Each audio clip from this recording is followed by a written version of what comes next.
If you look at like a carpenter, they have a toolbox. A dentist, they have their drills. In our era and the type of work most of us are doing, the tool we most need is actually centered around being able to give and receive feedback well.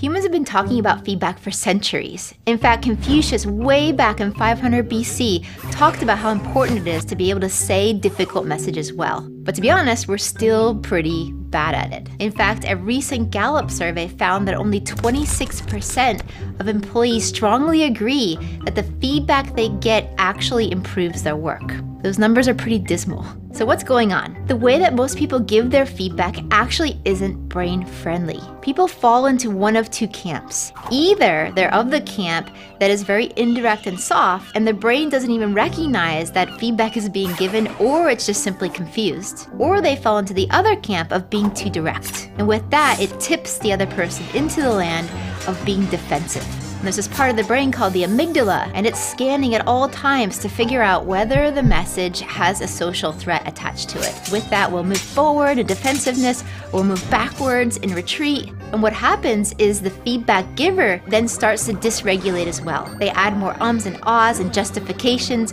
and the whole thing gets wonky really fast. It doesn't have to be this way. I and my team have spent many years going into different companies and asking who here is a great feedback giver. Anybody who's named again and again, we actually bring into our labs to see what they're doing differently. And what we find is that there's a 4-part formula that you can use to say any difficult message well. Okay, are you ready for it? Here we go. The first part of the formula is what we call the micro yes. Great feedback givers begin their feedback by asking a question that is short but important. It lets the brain know that feedback is actually coming. It would be something, for example, like, do you have 5 minutes to talk about how that last conversation went? Or I have some ideas for how we can improve things. Can I share them with you? This micro yes question does 2 things for you. First of all, it's going to be a pacing tool. It lets the other person know that feedback is about to be given. And the second thing it does is it creates a moment of buy-in.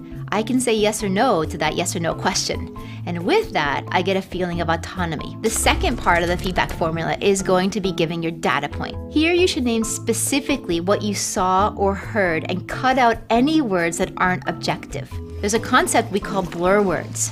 A blur word is something that can mean different things to different people. Blur words are things that are not specific. So for example, if I say, you shouldn't be so defensive, or you could be more proactive. What we see great feedback givers doing differently is they'll convert their blur words into actual data points. So for example, instead of saying, you know, you aren't reliable, we would say, you said you'd get that email to me by 11, and I still don't have it yet. Specificity is also important when it comes to positive feedback. And the reason for that is that we want to be able to specify exactly what we want the other person to increase or diminish. And if we stick with blur words, they actually won't have any clue particularly what to do going forward to keep repeating that behavior. The third part of the feedback formula is the impact statement. Here you name exactly how that data point impacted you. So for example, I might say, because I didn't get the message, I was blocked on my work and couldn't move forward.